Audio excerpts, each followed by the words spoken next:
What are you guys doing here? Oh, shit. Am I supposed to be hosting Majora T Speaks right now? Well, shit. Howdy. My name's Alex. Take off my hat. Take off my hat like a gentleman. Howdy. My name's Alex. I am from Turbo Zone.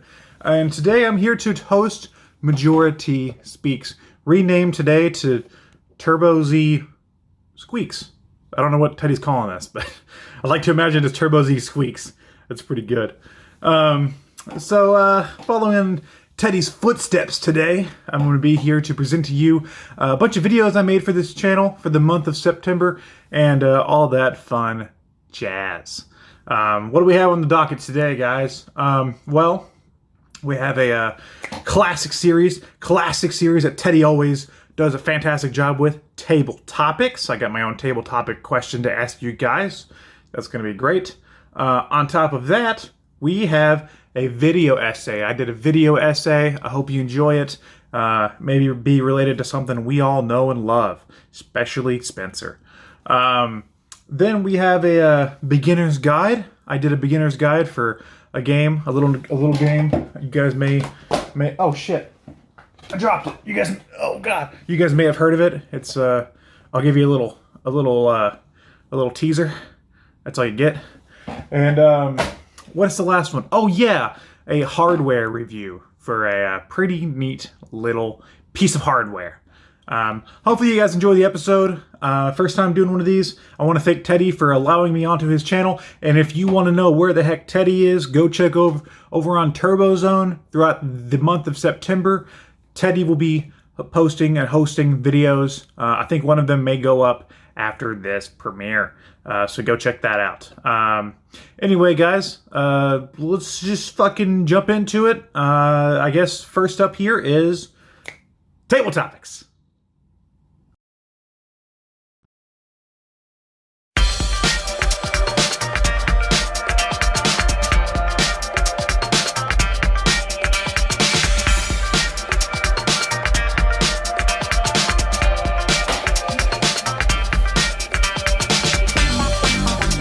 Table topics, bitches.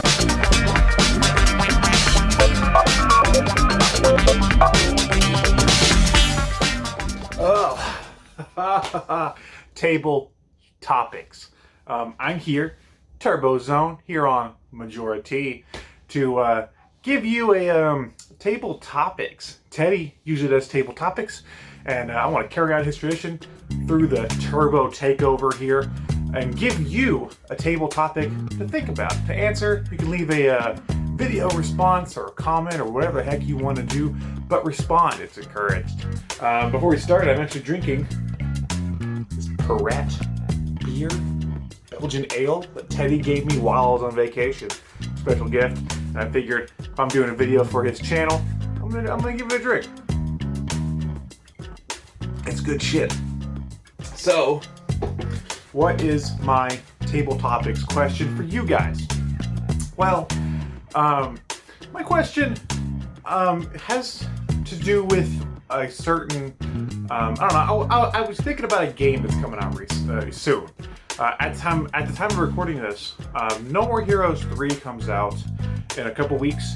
Very excited. I cannot wait to play No More Heroes 3. I'm a huge fan of Suda 51, No More Heroes. The first two No More Heroes games are some of my favorite games of all time.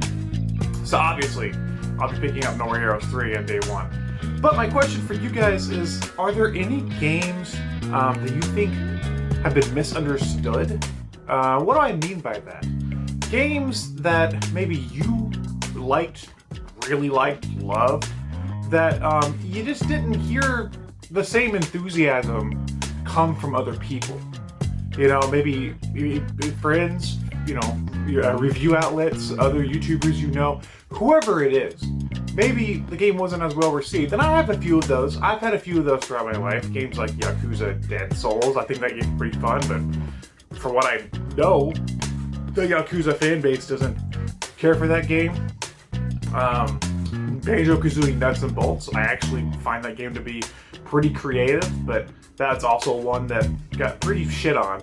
But I brought up No More Heroes for a reason, because my game that I think is misunderstood, a game that I personally loved to pieces, that I don't think most of the people, I've seen a few hardcore fans like myself really enjoy it, but most of the gaming press and casuals and stuff just didn't understand what the game was going for. Was Travis Strikes Again, No More Heroes. This is like an in-between game. This isn't No More Heroes 3, but it came out before 3 and after 2. This is like one of the first games. Like, not one of the, like, I picked up my Switch and I bought some games at the store. They didn't have this one at that GameStop, but I bought like Mario Party, Hyrule Warriors, Mario Kart, whatever you need. But the first game I went out of my way to pick up was this guy, because I was so excited to play another Suda 51 directed title. And I fell in love with this game. I love its music. I love its clever art design. We were hopping from game to game. Its story is super cool. Very subdued compared to the craziness of the No More Heroes 1 and 2 games. It has a lot to do with like Suda himself and like the way that he directed his games and his career. There's moments of, throughout the story that allude to what it's been like for him to be a game director and his life and stuff. And it's a fantastic game. I mean, there's stuff in this game you could miss. It's a bizarre game. It's got a fun combat system. It's co-op. I really, really enjoy this game. I mean, and it's so out there, which is the kind of stuff I love. It's like playing the main levels are like top-down, like Diablo, dungeon-y, crawl, beat-em-up gameplay. Then you have like visual novel sections, which almost like, and honestly, I can't play this game co-op with anybody who doesn't understand Suda's style or his humor or his storytelling, because when you get to the visual novel sections, those people don't get it. But I absolutely love the visual novel sections. I thought they gave the game so much life. I loved the character interactions within those parts, and I was so happy when a new section came out. So this is a game that I think was misunderstood. I think that people like myself that are hardcore Suda 51 fans liked it, and I fucking love it. As of right now, until I play No More Heroes 3, it could dethrone it, but this is my favorite Suda 51 game. Just on the basis of how creative and how different and how out there and fun and interesting some of the concepts are. Gives Travis a more human side with some of his interactions. Really stuff I've never seen done before in this type of narrative or game. It's super cool. So, what is your misunderstood game? We all have one. We all have that game that we liked a lot that maybe the general public didn't. Let me know in a video response, preferably, and continue enjoying the Turbo Takeover here on Majora Tea. I'll drink to that.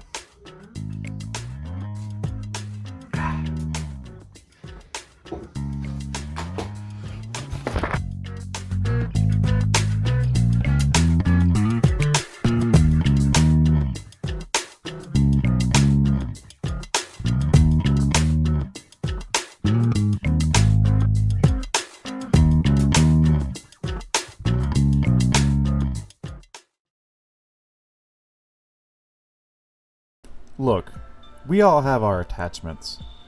If you're into gaming, I'm sure you have those games, franchises, companies, characters, and worlds you just can't let go of. Those ideas you can't get out of your head. The music that never leaves your ears. The stories that stay in your heart. Be it a red plumber or a green Spartan, a sword-wielding hero, or a blue robot warrior. We all have something that defines our taste in gaming. And mine comes in the shape of a blue hedgehog. Hi, I'm Alex. You may know me from Turbo Zone and the Button Mappers. I'm here on Majora T for the Turbo Takeover. I've been a Sega fan since I was very young. My first console was a Sega Game Gear. Most every Christmas, I can expect that I'm going to get a Sega-related gift from a loved one. Everyone associates me with this company and its mascot, the blue blur himself, Sonic the Hedgehog. Sonic is by far my favorite gaming franchise. It's very rare that I miss a release. It's hard to find a game I haven't played, or a medium that Sonic has inhabited that I haven't followed him to. Games, cartoons, comics, music, and as of 2019's, even movies. And being a Sonic fan comes with its ups and downs. Everyone expects me to stick up for bad games, or defend Sonic storytelling as the best, or even say the franchise is better than some of gaming's other greats. And it's not the reality of being a Sonic fan. Being a Sonic fan means taking the good and the bad as it comes, and enjoying what truly makes the franchise a gaming great. If no other game defines greatness, fandom, and the Sonic brand overall, let it be Sonic Mania. In a time where game companies use blinding nostalgia to sell their games and milk the customer, what makes Sonic Mania different?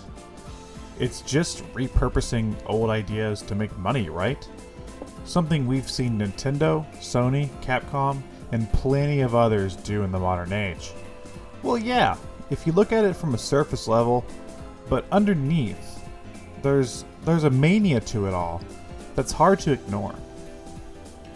Sonic had never stayed in one place for too long, and that's not just a speed joke. After the Genesis titles, Sonic has always been given new gimmicks and ideas throughout his life. Give him a sword, give him a hoverboard, make him into a werehog. It's always something new and different, which I do appreciate. Sometimes for the better, but usually for the worse. Sonic Mania is the first time since those Genesis days that Sonic was brought back to his basics. What made Sonic an icon? The speed, the style, and some of the best platforming around. Sure, Sega has tried to reference the past with games containing callbacks, but no game has ever captured Sonic in the same light as the Genesis originals. That has something to do with how this game was even made. Sonic Mania was quite literally made by the people who know Sonic best. No, not Sonic Team. No, not Sega. Not even Yuji Naka. Sonic Mania was a game made by the fans, made by a team of developers who started off making Sonic fan games, something other companies like Nintendo frown on. Go ahead, make a Mario fan game. See how long until Nintendo takes that game down.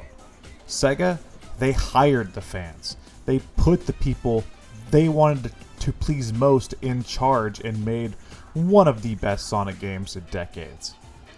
Christian Whitehead, Pagoda West Games, and Headcanon poured so much love into this game.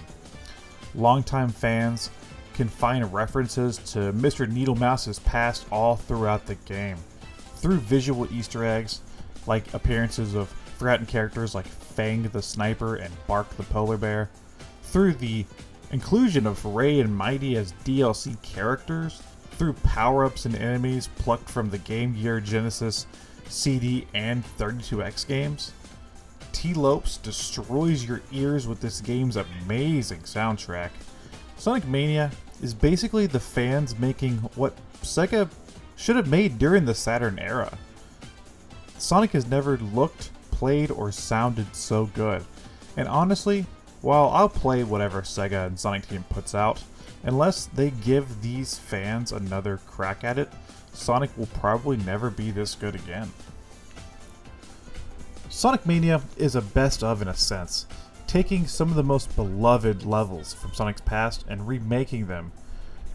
Each level gets so much love and attention. They add so many new elements that it turns the returning stages into what are basically new stages with familiar level themes. Throw in 4 totally original areas, and not only do you have one of the best modern Sonic games, but Sonic games in general. It's a celebration of Sonic, celebration of Sega, celebration of 16-bit gaming, and of the fans. Sonic Mania isn't just a rehash. It's a love letter, made by the people who have kept this series afloat since 1991. Sometimes it's fair to question why they stick around, why fans care this much, why this series is so important to them. And honestly speaking, as a Sonic fan, it's hard to explain at times. Through the years of mismanagement, the years of lost potential, the years of mockery and failure, my answer to that question would be Sonic Mania. Once you play it, you'll understand what makes Sonic fan tick and why this franchise means so much to them. It may seem a little crazy, some may laugh and say your tastes are bad, but some will understand your love for this blue, sneaker-wearing, chili dog-having hedgehog with attitude. In the end, I guess, that's just the mania of it all. Thank you.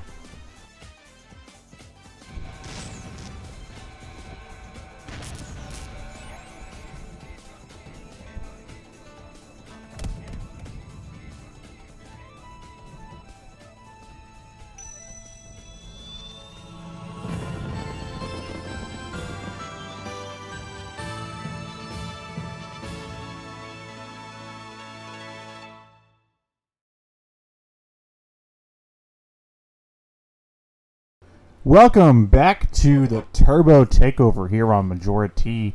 Today I have a beginner's guide for you all.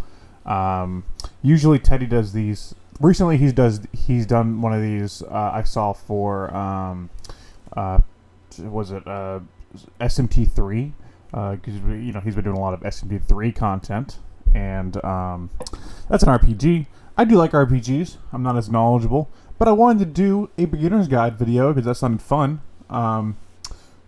So I decided to do one for Earth Defense Force. Now this guide can actually be used for, probably any of the main series Earth Defense Force games. I'm using Earth Defense Force 4.1 here because it is my absolute favorite. But this isn't the newest game. There's 5, 6 is coming. There's games prior. There's games been re-released and stuff. So honestly, this guide can be used for any number of Earth Defense Force titles. It is the Earth Defense Force Beginner's Guide. As you can see here, here's my main file on this game. Just tell you it's my favorite. I've clocked 66 hours in, which if you know me, and the type of person I am with gaming, that's a while. I tend to jump back and forth a lot. But, for some reason, Earth Defense Force is one of those games that I just always end up coming back to and playing a ton of. Earth Defense Force and Monster Hunter. Those are like the two. Like, if I'm not playing an Earth Defense Force game, I'm playing a Monster Hunter game. And those are kind of like what I do in my free time a lot to, relax. So for this, I'm going to start a new file. I'm going to put it all the way down here just so I don't get confused. We will call it, what should we name it? We'll just name it fucking, I don't know, what's funny? What's a funny name? We'll name it Terry. Teru. We'll name it Teru because I hit the wrong button. Teru is on his way. Alright.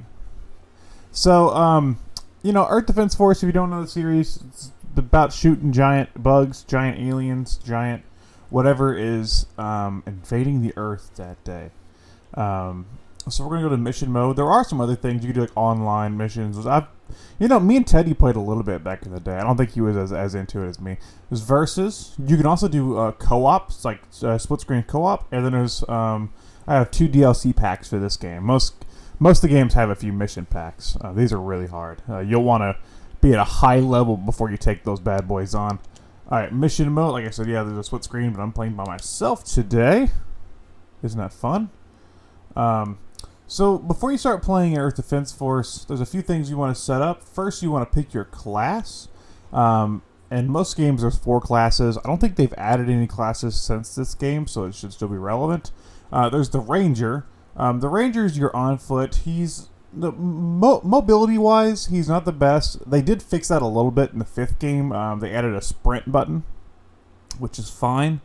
But he's your on-foot infantry soldier, but he's got some. He's the best when it comes to firearms. You know, he can use a whole range of firearms, which makes him pretty fun to play as. There's the Wing Diver, my preferred class for this title. The Wing Diver has a jetpack, but and then she has special weapons. Not as many weapons and not as big a scale as the Ranger, but still some pretty good stuff. The thing with her is that the jetpack has limited fuel, and it's also tied to your weapons. So the reload is tied to your fuel as well. Makes you kind of strategize. You can't just fly around aimlessly and shoot forever. You have to kind of strategize when to fly, when to shoot, when to reload. But she is the best when it comes to mobility. The Aerator, you really don't want to play as the Aerator by yourself. They're more meant as like a secondary support type. They are cool though. They can call in like tanks and mechs and airstrikes and stuff, but it's a little hard to accomplish things by yourself. It's doable. You can do it, but that's like the hard mode for single player. And then there's the Fencer. Fencer, ground unit mobility isn't the best unless you get the, used to his. He has like these little boost things, so like he can slide around. Hard to come to grips with, but he's got 4 weapons and he's heavy as fuck. So, yeah, what he lacks in mobility, he makes up for in raw strength. But you know what? I'm gonna keep it simple. I'll just play as the Ranger. So, going in as the Ranger, obviously, I have hardly any weapons because I started a new file. But the thing is that you will get new weapons and more armor as you play. Now, I guess I'm gonna. What do I have equipped? That's a good starter. You can also change your armor color if you really want to. So that's what I'm gonna play as, and starting a mission.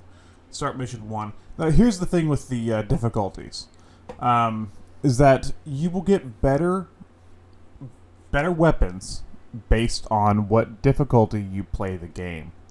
So, for example, I can play easy, but I'll get crappy weapons. I could play normal, and I'll get probably about what I have. Maybe a little better. Hard, great weapons. Hardest, good, like really good weapons. Inferno is the best weapons, but like as you can see, the damage also increases 10%, 25%, 50%, 75, and 100. I beat a lot of the missions in this game on the first 4. I've only beaten a few on Inferno because Inferno it's very difficult. Like if you get like hit like once, you're fucking done unless you have a shit ton of armor. That's something you have to grind for. So and I'm not done playing this game. I still go back and play a lot of this game.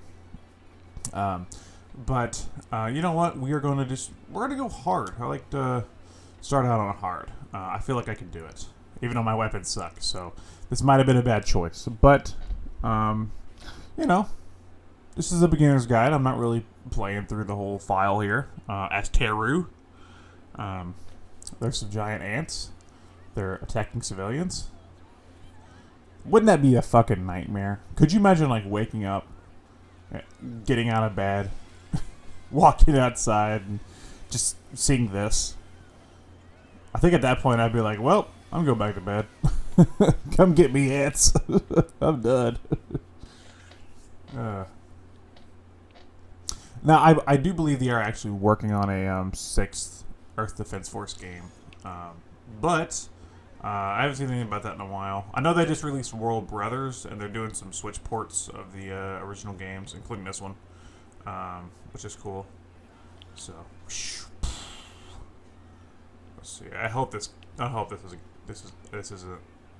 I hope I don't regret this. I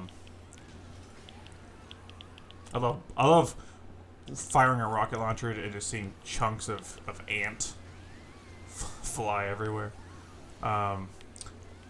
And you know, I know this isn't something Teddy's going to continue to do.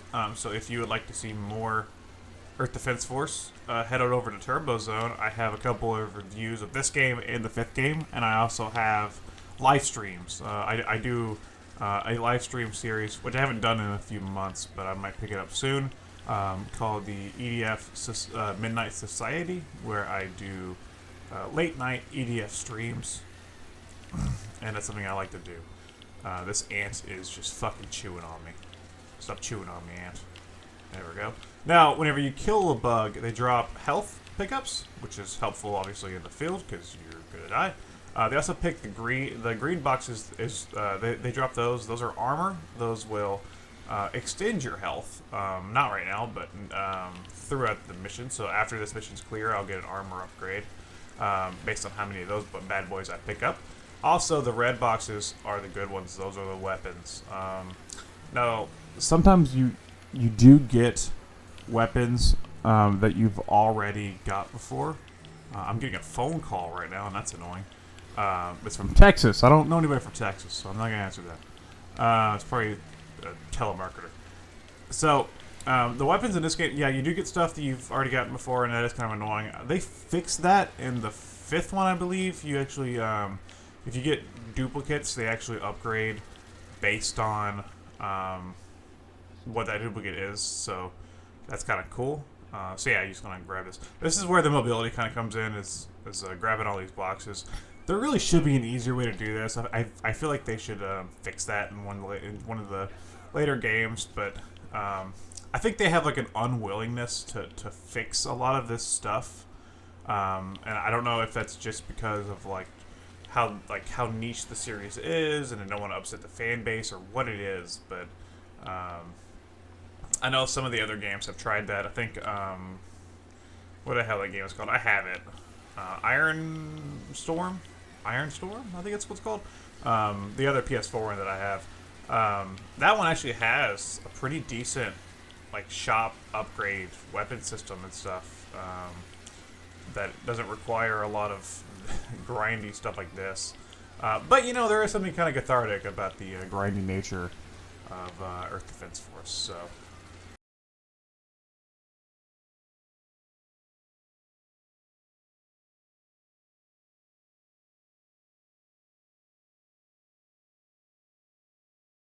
Living in the city, you know you have to survive.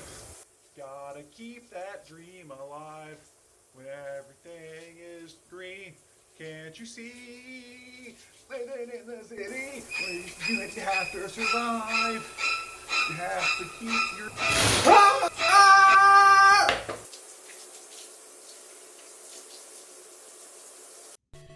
Meet my new blue 2DS.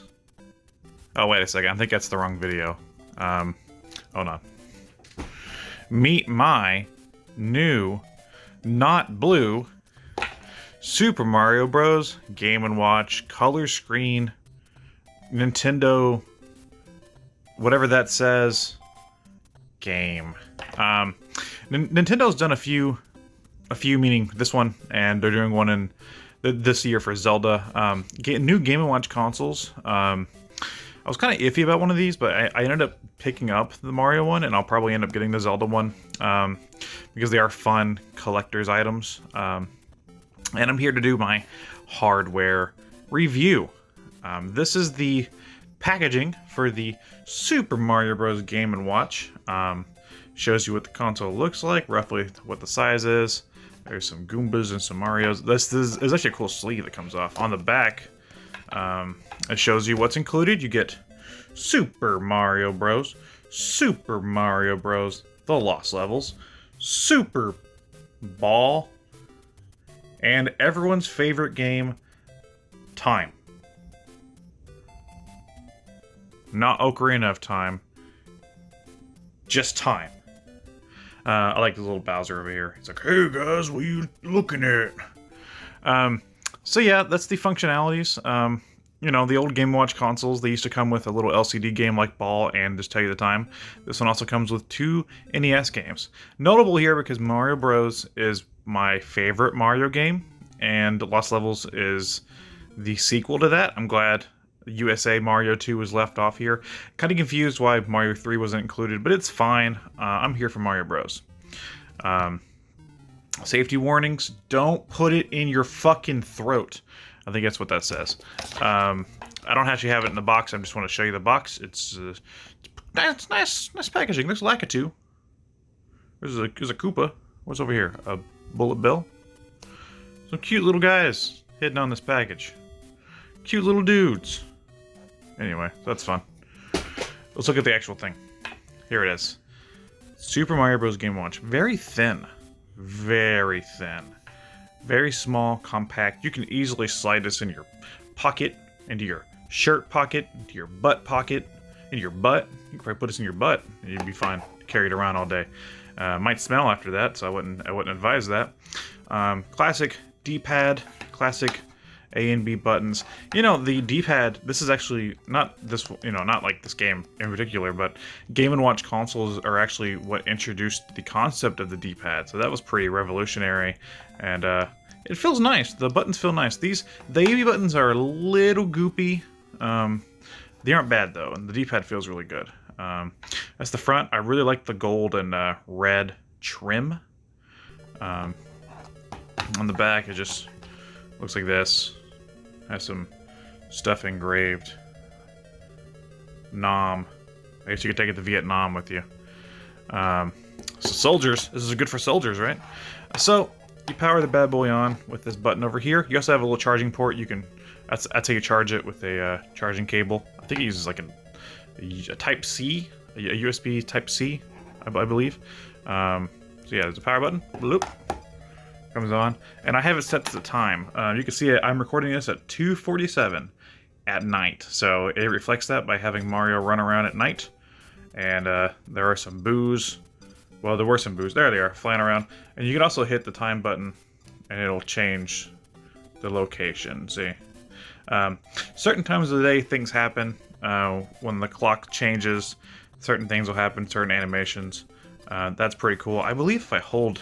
I forget what I hold. A and B? Or something? What is this? I know I can mess with stuff. Hold on. How do I do it? You can get a special animation to play. And I want to remember how to do it. I could be crazy. God damn it. Give me 1 second, I'm gonna look this up. I was overcomplicating things. I just gotta hold A for 5 seconds.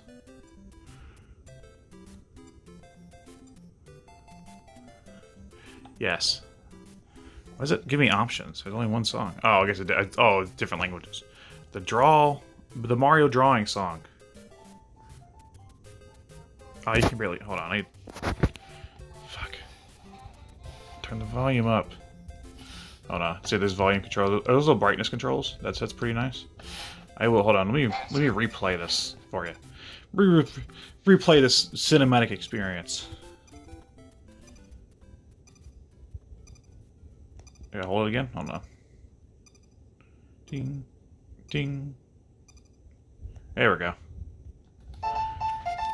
Take a page and a pen, draw a big mushroom and an egg. Then two more. Draw a cloud and a hill. Now we'll add some coins. 1, 2, 3. 1, 2, 3. Draw a hill and the black with the rising sun. And a little planet there. It's me. Mario. Mario. So yeah, that's that. So yeah, that's the time. 2:50. And you had to go to game. You can pick which game you want to play. Super Mario Bros., Super Mario Bros. 2, and Ball. Let's look at Ball for a second, huh? Will we? I'll only have one hand to do this though. So this is. Oh, it's paused. This is Ball. Apparently, I had it paused. How do I unpause it? Okay. I mean, we're gonna hit reset. Hold on. Reset game. Yes. Yes. Yes. Ball. Game A. This is ball. It's pretty basic. You gotta catch the balls. It's you're juggling. Game A is pretty easy. Game B is way faster and more fun, in my honest opinion. But I'm playing this one-handed, and through a camera, so I have to focus on recording as well. So this is what the Game & Watch games were like back in the 80s. They look like this. They played like this. I actually wouldn't mind owning one of the original Game & Watches. I've played some of like the Game & Watch galleries, and those are pretty fucking fun. So this is cool. This is a fun little time waster. Obviously, the big attraction here is... hold on, let me drop a ball. Oh no! The big attractions here is Mario and Mario Bros. 2, which is the Lost Levels. It's the Japanese version of Mario Bros. 2. Let's start that up. Yeah, obviously it's just Mario 1, but it's one of my favorite games of all time. So having like a portable version of the original Mario Bros. Is fantastic. I've busted this thing out and played it many times. It's great. It's like one of my favorite games of all time. You can't really mod this thing. That's something I looked into because I was like, oh, it plays Mario. It should be able to play NES games. You have to do some kind of like hard mod to the chip and solder some stuff on. So if you're into that sort of crafty thing, go ahead. I'm not into soldering and that kind of shit, so I would just play Mario Bros. And yeah, they have one coming in, I think, November for Zelda. That's going to be... it's going to be Zelda 1, Zelda 2, Link's Awakening, and a Game & Watch game, and of course a clock. Who knows what other secrets. And that's the cool thing about this, is that there's so many little secrets hidden beyond just the games. Like I said, the clock has so many interactive elements, things that happen, special events. It had the little song was programmed in. You know, you have Ball Special. It's a special version of Ball with Mario. And it's just overall a really neat little handheld. Is this for somebody that wants like a primary handheld? No, I'd buy a 2DS, 3DS, Switch, Game Boy. This is for a collector. This is for somebody who just wants a cool showpiece to show their friends. Maybe, buy a little display for it. Pop it up, every once in a while to play around. But mainly just to have a little Mario collectible, Nintendo collectible. I am going to be getting the Zelda one. I am pretty impressed by the build quality of this thing and how cool it really is. And for $50, you could buy worse things, like drugs. That's it. That's the end of the review. Why are you still here?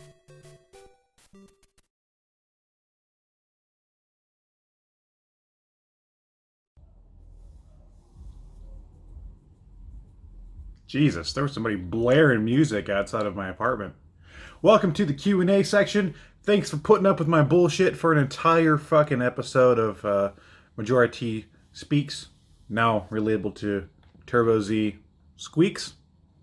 I'm drinking some tea for Terry. I got in my Sonic cup here with my Mario coin ice cubes. I have some Southern style sweet tea with just a little bit of black rum because I wanted some alcohol. I had a really shitty day today. I ordered food earlier. I ordered pasta and a whole pizza, and I only got the pasta, and I was pretty pissed because I really wanted that pizza.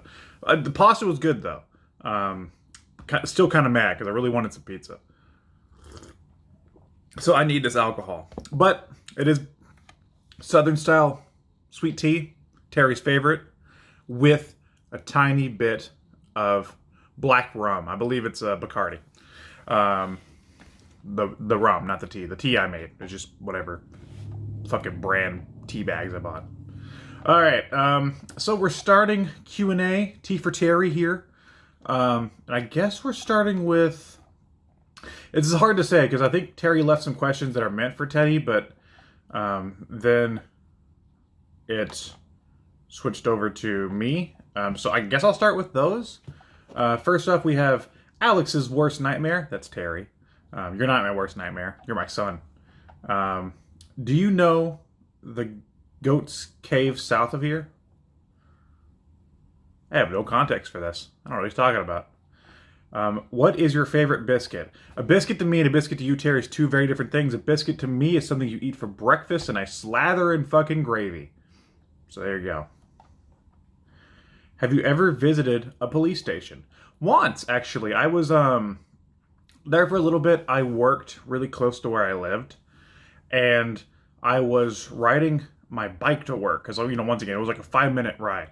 And I like to just ride my bike. So I was riding my bike to work, and a lady was pulling out of the police station, which I passed every day, and she fucking hit me on the bike, and I fell over and all that stuff.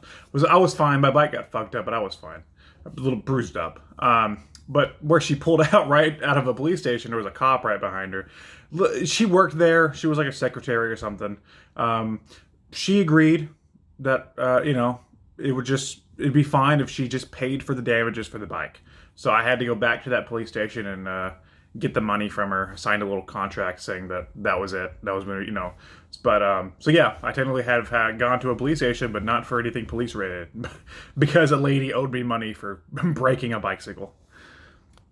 Do you like to eat? Absolutely. I'm mad because I didn't get a whole fucking pizza, and there's no one else here. It's just me, a whole pizza. So that should tell you enough there. Is food actually good for you, or is it actually all bad for you? And you should starve to live? Food's good for your soul. That's all I got on that one. Have you ever eaten a squirrel? I know I'm in the South, but no. Did it give you HIV? No, because I didn't eat it. What is the weirdest looking video game character you have ever seen? The guy from, and Teddy's putting this together, so maybe you could put up an image over here or something. The guy from El Shaddai on Xbox 360, that game just in general is strange looking. It was fun. It was a good game when I played it, but very strange art style. What are your favorite crisps? I take it you're talking about what we here in the States call chips. That's a good question. I don't really eat a lot of chips. What would be my favorite? Probably salt and vinegar. I like salt and vinegar potato chips. Do you enjoy egg sandwich? An egg sandwich. I like egg salad. So if that counts. Buttons or mappers? That's a hard one. I'm gonna go mappers. I'm gonna go mappers on that one. Favorite Madden 07. Chocolate or cornflakes? I guess he means like chocolate cereal. Ooh, that's a tough one. If I do refer to a chocolate cereal, I guess chocolate cereal. Cornflakes are okay. You gotta have a little bit of sugar though. I tell you what, you know what? I would pick cornflakes because I do really like Raisin Bran. So there's that. I'm an old man. Favorite TV ads Spencer and Alex watched on Turbo Zone. This is how you can tell this isn't meant for me. But if I had to answer for Teddy, shit, I don't know. The one that we watched on, I think it was episode 4 or 3. I think it might have been 3. The one where the guy helps the girl get a balloon, and then he like gets depressed because the mom's like scared of him, and then he lays on the toothbrush and becomes toothpaste. That's one of the strangest ads I've ever seen. That one's really good. I think that one blew my mind when we watched it. Multimaster comes in. Multimasker for the pandemic. Multimaster comes in here. What do you think about Sonic Heroes for GameCube? That's an interesting question. I've owned all 3 versions of Sonic Heroes at one point. First version I ever owned was on PS2. Played it, loved it as a kid. As I got older, obviously, I played a lot as a kid, so as I got older, that copy slowly stopped working as well, and I got a GameCube copy. That copy also didn't last very long for some reason, and now I have an Xbox copy, and the Xbox copy works great. But just Sonic Heroes in general, I really like that game. I think that game is criminally underrated. It has some flaws, obviously, but overall, I think it's pretty fun. It's a fun platformer. I'll drink to that. So will my Sonic alcoholic tea. That's a good shit. All right. Next question. What do you think about Banjo-Kazooie Grunty's Revenge for Game Boy Advance? I had this one as a kid. I don't know. I need to play it again. I don't know if maybe I just played... I don't know. It's strange, because that game's like isometric. It's like an isometric platformer on GBA. I'm not really a fan of those on GBA. I played like one of the other ones, like the Spyro the Dragon, Season of Ice or something. I mean, it was a cool concept. I definitely wouldn't say I didn't enjoy playing Grunty's Revenge, but is it better than any of the other Banjos? I don't think so. Maybe like Pilot is better than Pilot, but I would even play Nuts and Bolts over Grunty's Revenge. But it's all right. It's an okay game. SNES Mapper, otherwise known as Sneeze Mopper, comes in. Have you completed Balan's Wonder World yet? No. The reason for that is because I got back and I got back to work and I got back to life, and we're doing stuff for the channel, for my channel, for this channel, and for Button Mappers. So I've been pretty busy. Haven't got to put that much time into it yet. And as of recording this, No More Heroes 3 is about to come out, and I could guarantee you I'm going to beat No More Heroes 3 before I even touch Balan Wonderworld again. Do you agree with Yuji Naka retiring because of how bad the game was received? You know, I don't even think it's that. I think Yuji Naka, I think he's more of an ideas guy. You know, even look at the games he put out prior, like Rodea. Rodea fucking bombed. I have that on the Wii U, and it came with the Wii version. That game has issues. You know, it's Yuji Naka, like I said, he's an ideas guy, but I don't know if he's enough to really lead. I don't agree with him retiring, but I think that, you know, he shouldn't be put in such a big role. Whose fault is it for Balan being such a bad game? Square for publishing and forking money blindly, or the development studio for lack of quality control, or Yuji Naka? Why? It could be any number of things. I'm surprised Square Enix had so much faith in that game, honestly. I don't want to blame Yuji Naka. I don't want to blame the studio, but there is just some really... If I had to pick one of the three, I would probably just say the studio. Because there are some really weird design choices in that game. And even if Yuji Naka was the one leading the project, I feel like at some point somebody in the studio had to have thought to themselves, this is not working. Or even at Square Enix had to have thought, this is not working. So it probably is all three in some sense. I don't know who I would pin it on. You know, I'm not in game development. All I know is that game is that game is weird. It's weird that it even exists. What is your favorite Terry 309 moment? My favorite Terry 309 moment hasn't happened yet. It's the moment where he tries a nice cold glass of Southern style sweet tea with black spiced rum, and he loves it. That's my favorite Terry moment.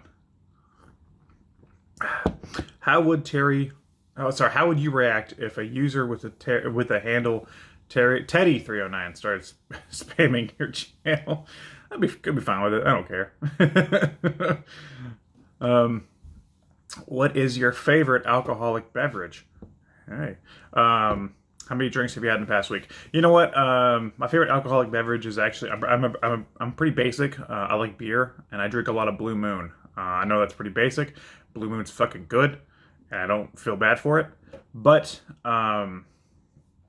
you know, if I had to go like hard liquor, you know, I really do enjoy bourbon.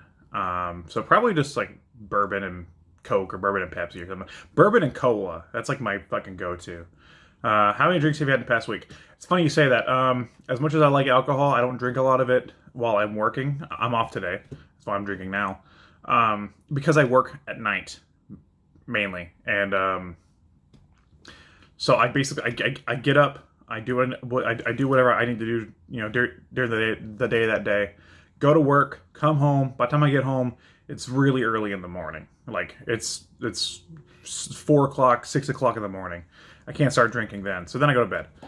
So I really only drink when I'm off. So maybe like a couple days a week I'll really drink. But I wish it was more. I went kind of crazy during the vacation. Drink every day. Are Metal Cheeses and Clickbait Carly making a return? Ooh, Metal Cheeses definitely. I have a big idea for next year's Metal Cheese special. Clickbait Carly, that really depends on if my friend Nina is free. She's a busy gal, and I text her and talk to her every once in a while, but it's really if she's free. She really did that as a favor to me for that one, so we will see. What is your favorite cheese? That's a good question. What's my favorite cheese?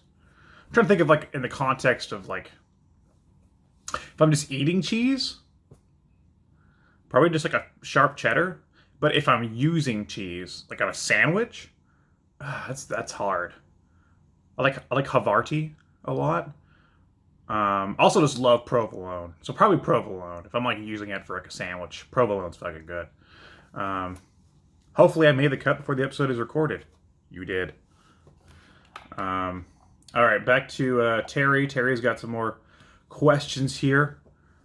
Are you a cracker or a crackhead? Terry, these nonsense questions, just we love them, you know?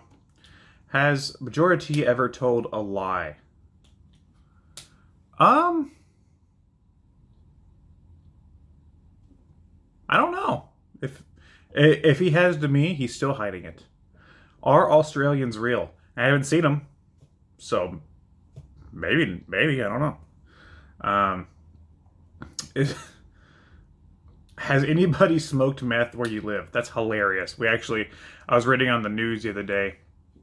So I live in Kentucky, obviously, but I live at the capital. But the capital isn't really a big place. You think of a capital of a state, and it's a pretty big place. No, they actually put the capital here because the two big cities here, Louisville and Lexington, could not decide who was the capital. So we put it smack dab in the middle where I live. Around here, there's nothing. Old people, historic stuff, and crackheads, obviously. So the other day, I was reading the news, and this couple actually got in trouble because they were running a meth operation, and they stored the meth in the same room that their baby slept. Isn't that fun? Right. Here you go, honey. I'll put you in your crib. Don't bother the meth. It's right next door. Is there a place called Mars on planet Earth? Mars is a candy bar company. So, probably. In the great Pokemon War, who won? Ass Ketchup or Yu-Gi-Oh? I've never experienced Yu-Gi-Oh. I like Digimon a lot. Ass Ketchup. But in terms of the anime, I mean, Digimon also had an anime. I don't know. I did watch Pokemon a lot as a kid, so I'd say Pokemon for me. Is Chin dead? Don't know what that means. Is this Q&A better than the ultimate Q&A? No, because you just like to spam us with nonsense, Terry. Are Geodudes made out of boulders? No, they're made out of geodes. Is Alex Kidd your mom? I'm Alex Kidd. Do peanuts grow on trees? Do peanuts grow on trees? If SNES Mapper became the great emperor of Paraguay, how would you invade his communist nation? I wouldn't do that to SNES Mapper. If anything, I would become the great emperor of a different place, and we would come together and join forces and take over the world. Isn't that right, SNES Mapper? How did you restrain yourself from not getting into a fight with Spencer on vacation? Came close. There's a lot of behind-the-scenes cut footage from that, where me and Spencer, Jersey Shore style. That was weird. I got a phone call. There was a lot of Jersey Shore style behind-the-scenes stuff with me and Spencer. I'm recording using my phone, and somebody from Florida tried to call me. I get a lot of spam calls. It's terrible. I fucking hate cell phones. Anyway, yeah. So yeah, me and Spencer almost threw down quite a bit on the trip there. Do you play a game with YouTube video in mind, or does it happen afterwards? This is from VG Matchup. I have a lot of differing opinions on this. I used to go into playing games with the mindset of, oh, I'm going to review this. That's honestly why I stopped doing reviews for a while, and why I only do reviews every once in a while because that was my mindset, and I found that I wasn't fully enjoying the game. I was more, I don't know, I was more playing the game for this like superficial reason to make a video than to just enjoy it. Now I do the opposite. I play a game, and then maybe a few months later, I may decide that's a good video topic. That's a good thing. But my focus hasn't been on reviews or even this channel. Obviously, my focus has been on the podcast, but there's that. Based on your previous response, does that philosophy change for the button mappers? No, actually. It doesn't change per se. I like the button mappers. It actually does the opposite. The button mappers give me a reason to play a lot of games and sometimes I fail at it. Obviously, I don't have a lot of time. I don't have the most time in the world, and sometimes playing a long game is overwhelming. There's been times where I haven't completed a game, and I've been ragged on for that, obviously. But I do love getting to... I mean, last year I played Final Fantasy VII, and that was fantastic. That was a fantastic experience, getting to play that for the channel. It's great because whenever we do those... When we do the map outs, I feel like it really gives me time to appreciate a game, because that's my focus. Sure, I have some editing to do on the side for the channel, but for the most part, I focus in on that. And honestly, I think that also contributes to why I don't do a lot of game reviews anymore, because I basically do a review every month on the button mappers. Are you a mapper or a button? Teddy answered and said, a mapper button. Actually, I'm a button mapper. And that was Q&A. Thanks for the Q&A questions. T for Terry. Take another swig. That's good. Oh, God, that's good. Whew. Let me some rum. Leave comments, questions, whatever, in the Discord. And Teddy's Discord for next time. He will answer your questions here on Majority. And I just want to thank everybody. Thank Teddy. Thank you guys. I loved doing this project and being here on Majority and getting to do this channel and having a fun time. Don't forget to head on over to Turbo Zone. Throughout the month of September, Teddy will be over on Turbo Zone hosting content on my channel. Let's see how that goes. Got some pretty good stuff in store. So, again, guys, cheers, and I'll see you guys over on Turbo Zone at some point. Not this month. Terry, dude, you gotta try those. It's good. It's good shit.